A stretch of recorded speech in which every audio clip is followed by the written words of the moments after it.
everybody, how's it going? This is Jacqui Van Ham, your girl in the know for all things motorcycle. Welcome to today's show, everybody. Your middle of the week program out here talking about some news and events and things that are going on in motorcycling. I am a tiny little bit early. We have some snow coming in here in Kentucky. I know, right? So it's coming in this afternoon. I've got to run some errands and things before that lands, so I needed to do my show just a tiny little bit early today. So I hope I didn't throw you off too much. Welcome to today's program. Feel free to peek in the comments and let me know where you're tuning in from. Today's show, woo! It has just been a doozy out here. We are right in the middle of the magical time of year of new bike launch, especially with COVID landing on top of everybody last year. The digital launch is the new and the now, and everybody is releasing all of these videos and launches and things and stuff, and there's just all sorts of kick-ass bikes in the works right now. So I wanted to go ahead and dedicate today's show to some of the new bikes that are on the way, some of the bikes that were just launched this week, which of course, I can only mean one thing that's been burning down the internet, and that is the new Chief motorcycle from our friends over at Indian Motorcycle. Super, super cool redesign. If you're thinking to yourself, why does this Chief sound familiar? Well, yes, the Chief has been part of the lineup for a while. This is actually the 100-year anniversary of the original, in the Wayback Machine, Indian Motorcycle Chief. So they figured this was the absolute perfect right time to go ahead and redesign that bad boy going into 2021. They tapped a super, super well-known, one of my friends in real life, Ola Stengard, really great designer from Europe, who is absolutely responsible for the BMW R9T, as well as the earlier designs, beginning designs of the new R18 that just came out last year. He just got picked up by Indian Motorcycle a year or two ago, and he's been designing stuff for them ever since. The Chief is totally one of his babies as well. So I'm really excited to have seen it. It looks great. I can't wait to ride it for myself. Let's get down to it. So, as I just said, this is the launch. It was just a day or two ago of the new redesign, the stripped down Indian Motorcycle Chief. As you can see, very tidy, very clean looking bike.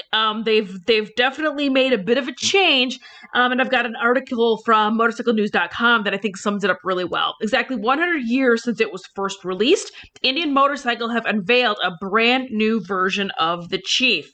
Gone are the leather tassels and swooping fenders of old, replaced with the stripped back style of a classic American bobber. And for the first time, there are 3 models of the Chief: Chief, Chief Bobber, and Super Chief, each with their own finish, but all sharing similar roots. Now that's kind of correct, because the Chief Vintage is still in existence, and the Chief Vintage does have the fringe and the tassels and the big swoopy fenders. But this lineup of Chief consists of 3 bikes starting out in 2021. At the heart of each model is the 116. That's not actually correct. This base model Chief that's on your screen right now is still the Thunderstroke 111. All the rest of the lineup bumps up to the 116, which puts out 126 pounds of torque at just 3,000 RPM. Indian, like another certain American bike maker, don't release the power figures for their big air-cooled machines, but we'd expect a peak figure around 90 brake horsepower. That might not sound like much in today's power-focused world, but it's on the money compared to the competition, which is totally true. Now, this is the Chief Dark Horse. So in Indian Motorcycle speak, Dark Horse refers to when they black it out, when they murder out the accessories on that bike. So you can see it's got the black pipes, the engine itself is all blacked out, just some accessories and things that are on the bike. However, this bike does bump up, I believe, to the 116.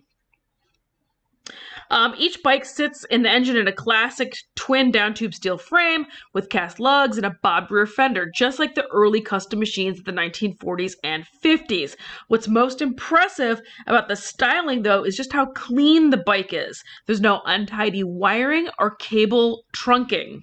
No plastic boxes full of relays or oil coolers hiding behind the front forks. And this was a huge ding to the folks at Indian Motorcycle a couple of years ago. I happen to work for them, so I got a lot of feedback from the consumers at trade shows and things. And these bikes were oil-cooled assist. Some of the bikes, not this bike necessarily, but some models are liquid-cooled. Everybody loves to complain. What I'm getting at is everybody loves to complain about oil-cool, liquid-cooled, oil-cool assist.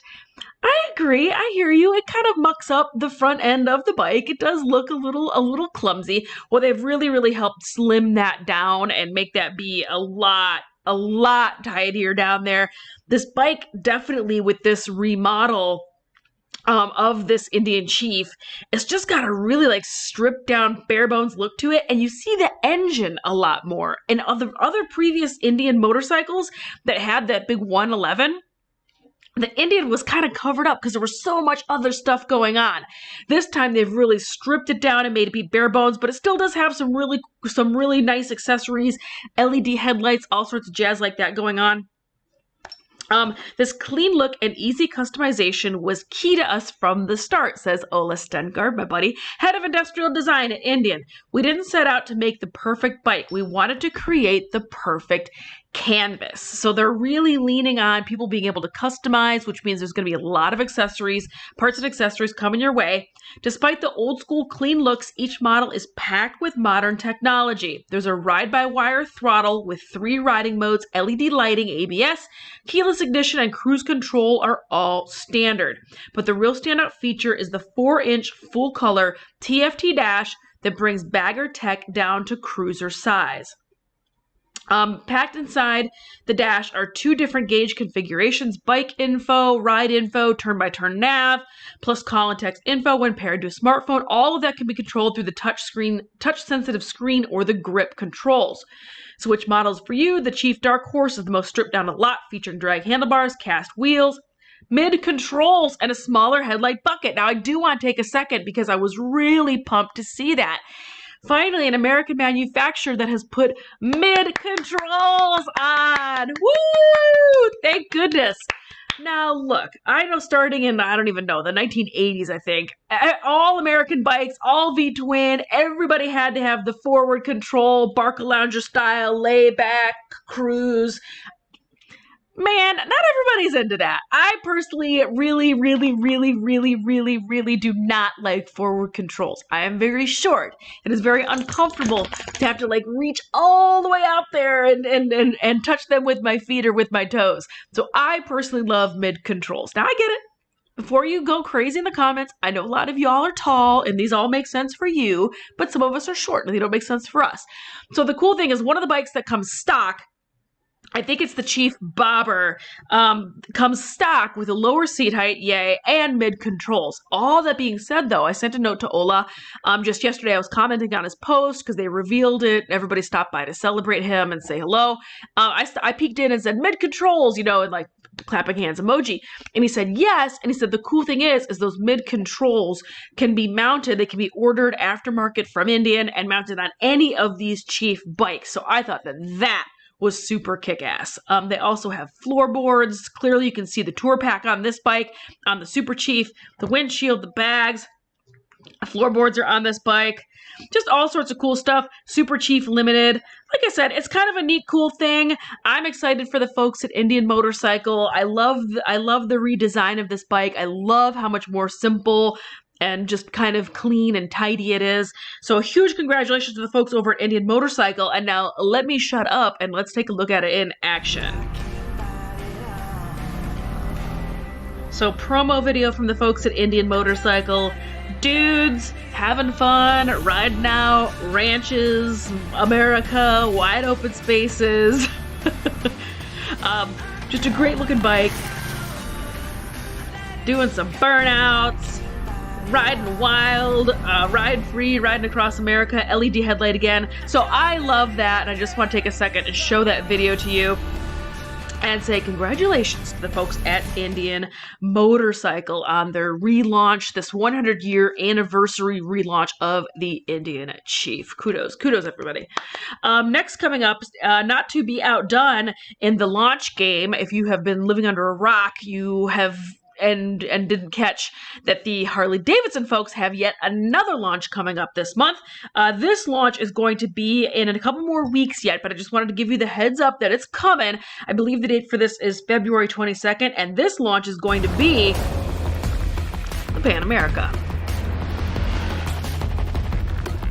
So what interests me about this Pan America that I wanted to talk to you guys about on this show is, are you guys into this bike? I can't get a read on it. I think it's super bitchin'. I think that is just a kick-ass, very clever-looking bike. But I'm kind of an adventure bike dual sport nerd. I think it's super dope. I think it's great. I can't wait to ride it. What do you guys think? If you guys are Harley-Davidson owners, peek in the comments and let me know. I just can't quite get a handle on, are people excited for this because it's different? Are people excited for this because they're actually going to buy it?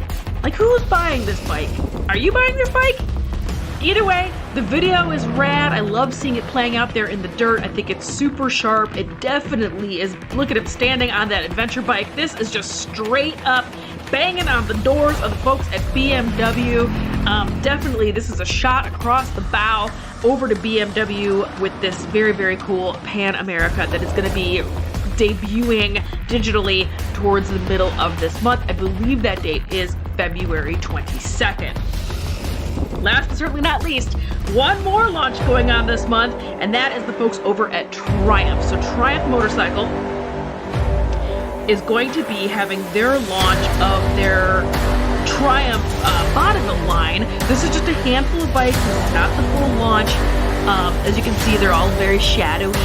They don't want to reveal them yet. This is going to be February 23rd. So this is in just a couple of weeks. The folks from Triumph are going to be doing their global live launch. February 23rd is the date for that.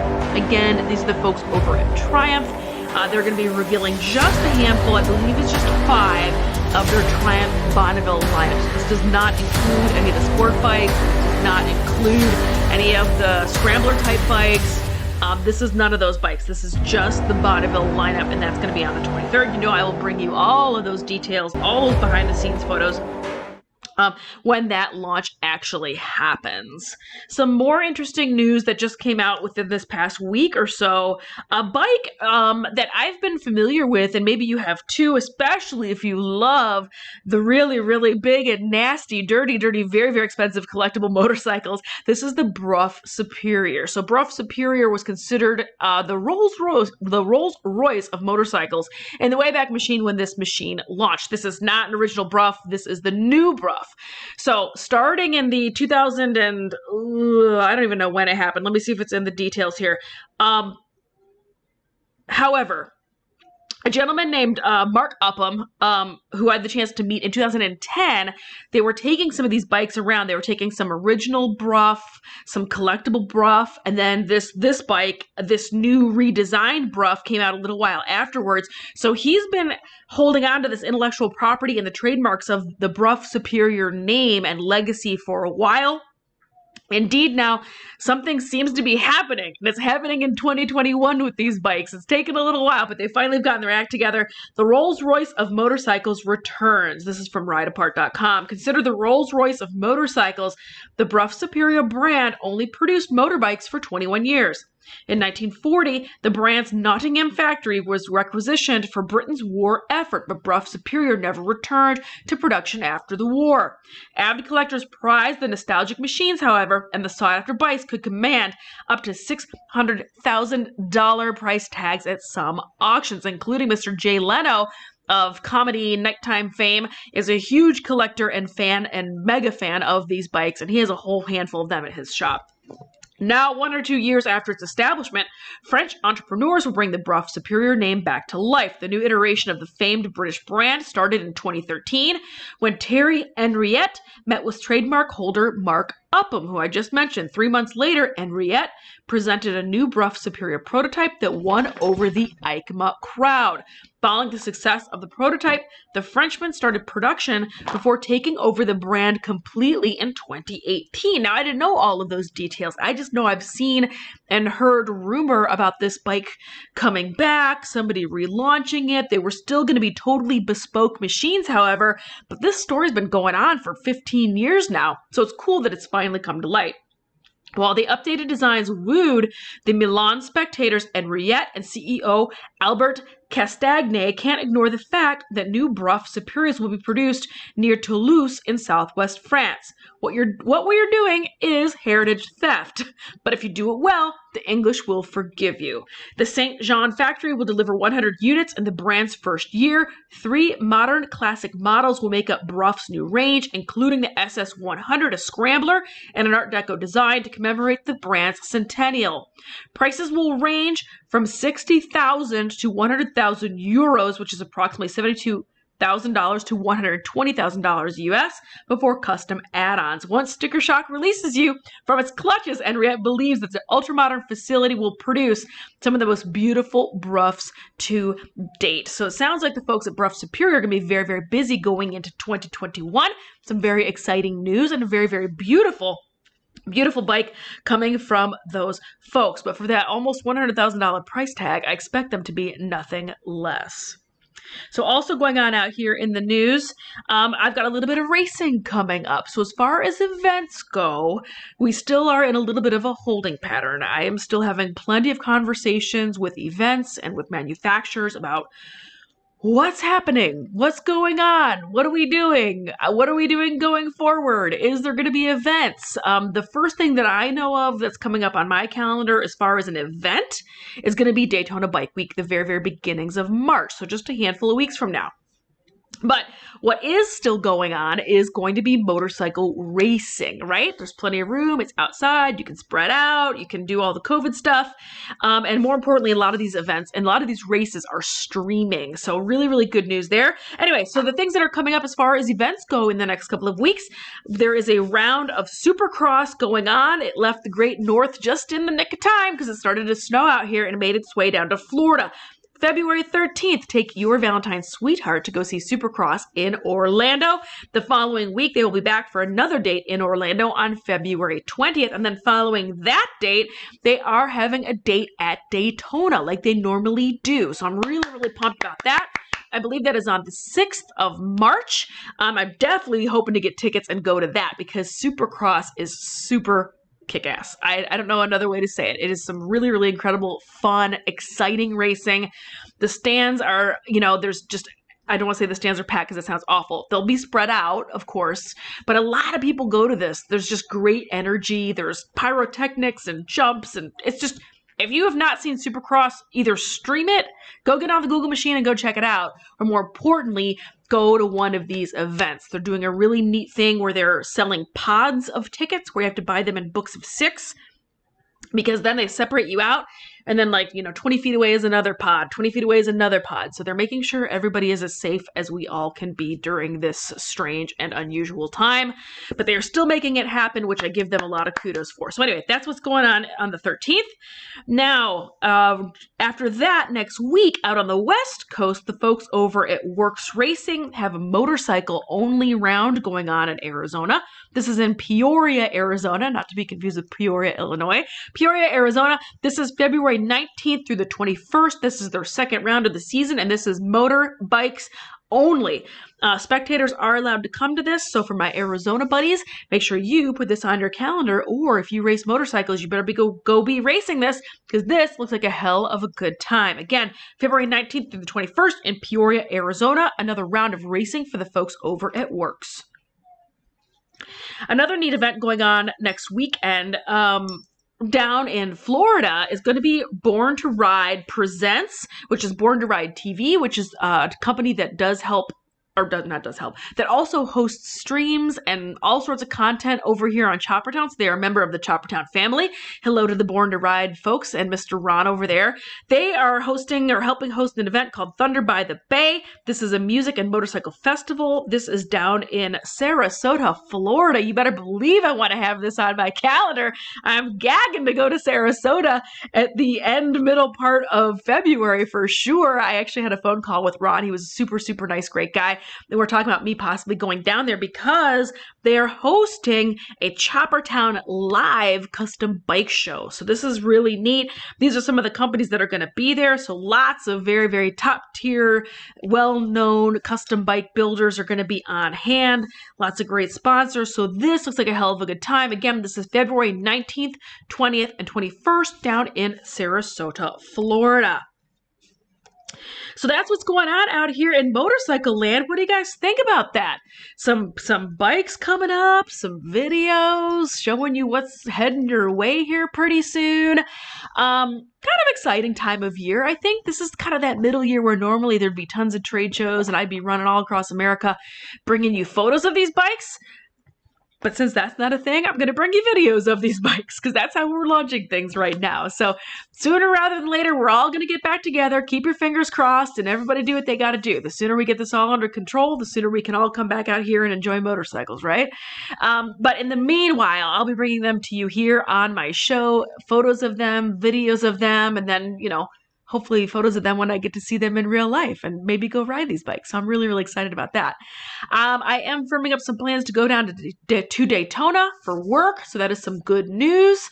So if you are going to Daytona, make sure you let me know. And I will be doing, of course, as I do every single year for the past 4 years that I've been doing this show, I bring you a pre-Daytona event roundup because there's tons of kick-ass stuff going on. It's super hard to keep it all straight, but I've got a pretty good finger on what goes on down there. So I think I got a good feeling for it. And I'll be bringing you that show the week or so before Daytona. So if you are headed there, you got a hit list of cool stuff to go check out and places that I may or may not be at. So thank you so much for tuning in, everybody. What did you think about today's show? Let me know in the comments if any of these bikes you've got an eye on. Let me know about that Pan America. I'm genuinely super, super, super intrigued by it. I think it's really, really interesting. So let me know in the comments what you think about it. As always, thank you for clicking, liking, and sharing. Thank you to our top fans. I saw you over there in the comments saying hello. So thank you. Welcome back, top fans. Nothing but love and kisses for you. And I will see you on Friday. Fun Fact Friday. Come on back. You are not going to want to miss it. Huge thanks to my show partner for the past year, Vroom, Retract Vac, VroomYourRoom.com can be found at h-pproducts.com. TwoStrokeTees.com, I've got t-shirts still available, free shipping in the lower US. Thank you to the Choppertown Nation, Zach Kaufman, and everybody over here. Let me host my program here for 5 years strong here on the Choppertown social media platforms. Thank you so much for clicking, liking, and sharing all of these videos.